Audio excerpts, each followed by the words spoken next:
Walk in, find a seat on the rugs, facing the smartboard, please, friends. Keep going. Thank you. All right, friends, I'm so glad that we are back from gym and we are ready to get started with math class. We've been working for the past couple of weeks working on coins and working on counting up different combinations of coins and finding the value or the worth of different groups of coins. So let's see if we can just review our essential question real quick. Our essential question: how can we use different skip counting strategies to find the values of collections of coins? So my name is Todd Kilmer, and I teach first grade. I have an object. You are going to have to figure out how to buy it, how to pay for it, 2 different ways. That's what I'm going to be seeing you doing. So, let's see if we can get started so we can learn how to do that. First, I'm going to do some up here, then we're going to work on it, you're going to work on it in partners, and then you're going to be able to do it by yourself on IA number 10. So excited to see you do it. Let's go ahead and get started. In this lesson, the I do was really getting them to have a chance to observe what they are going to be able to do by the end of the lesson. This ice cream cone costs 76 cents. We need to make that amount 2 different ways. So I see 76 cents. That's how much this costs.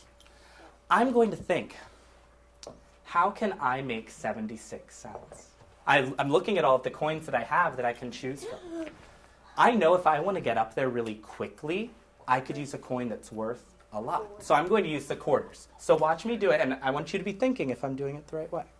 So I'm going to count, and I'm going to say 25, 50, 75, and I know if I do another one, I'll be at $1.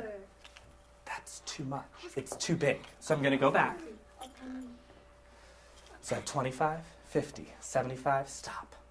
I need to get up to 76, so I'm going to think. If I do a dime, I'll be at 85. Too big. If I do a nickel, I'll be at 80. Too big. If I do a penny, 1 after 75 is 76. So I made 76 cents. So it's asking, how can we use skip counting to help us figure out how much we have when we have coins? I want you to think about it. The Think, Pair, Share model allows students to think about a question that I ask them. Then they have to, so they're getting some time to think about it independently, to form their own thoughts. Then they pair up with a partner where they actually have to turn and face their partner. And I always tell them they need to sit knee to knee, so their knees have to be touching. Go ahead and find a partner. Sit crisscross applesauce. Yeah. Face them, and can you whisper with your partner? Talia, will you whisper with David here? How can we use skip counting strategies to find the values of groups of coins? Go ahead. Here, North. Okay. How can we use skip counting? And then they get a chance to share ideas, to ask each other questions, to build upon what they already had in their head. Skip counting strategies. We use skipping counting strategies. Like counting by 2. What's one strategy we can use on counting coins? Have a coin with How about by 3? So what's a different one? And then the share part is when they call, when I will call on students and have them share what they discussed with their partners, answers they have. And the way that I frame it in my classroom is I call it whisper with your partner. The thinking part, I just always leave time for, and then I will have them whisper to a partner. And then after the whispering, then we always have a time for sharing. How can we use the skip counting strategies to count up groups of coins? Priyashi, what's one way?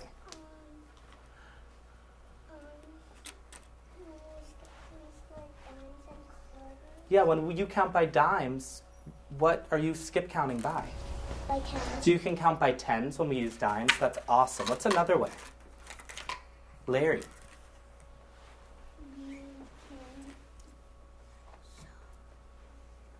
So we said dimes we used counting by tens. What's another way we can use it?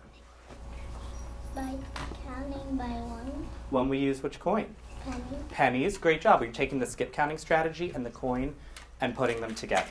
By the end of today's lesson, I wanted students to be able to learn how to pay for an object or to make a certain value in multiple ways. So using different combinations of coins to get there. So they actually got to observe me doing it in more than one way. They got to become accustomed to the vocabulary that we were using.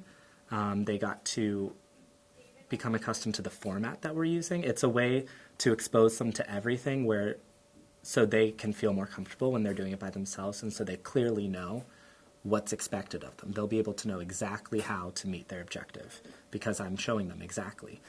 And I use a lot of metacognition through the I do model, where I talk about what I'm thinking. I talk about, well, now I'm thinking that I'm stuck. I don't know which coin to use next. I can use that as a way because that's a question they might have as they're going through it themselves.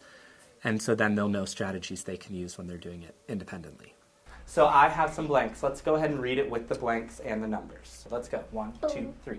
Blank, 50, 75, blank. 2 blanks to be filled in. Who can come up and fill in one of the blanks? I think Amelia. I saw you thinking. I saw you counting with us. You were making smart choices.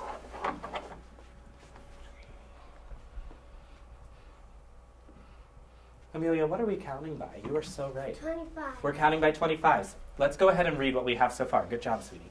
25, 50. In the We Do portion of the lesson today, students actually got to participate in finding different ways to represent values of money. And they actually got to, I was still leading the instruction, but some got to come up, some got to raise their hands and answer questions. Sometimes I would just call on students and have them answer questions. And they also had a chance to turn and talk with their partners to think about what we were doing and why we were doing it in a certain way.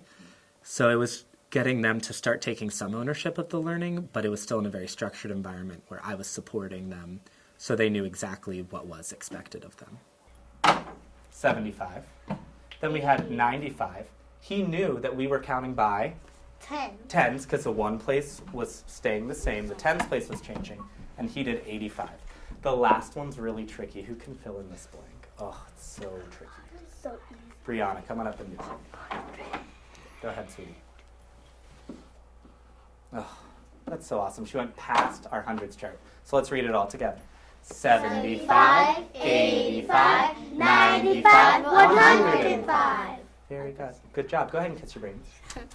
You're very smart. The manipulatives and the visual prompts that I gave students to help them achieve the objective were smart slides that had visual coins. It had a way for me to write how much coins are worth, to review skip counting strategies.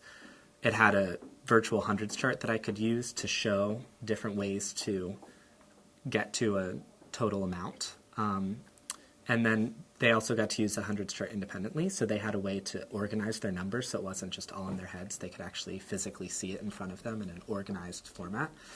They were able to use coins so they could feel a quarter and say, this is 25 cents. I have 25 cents.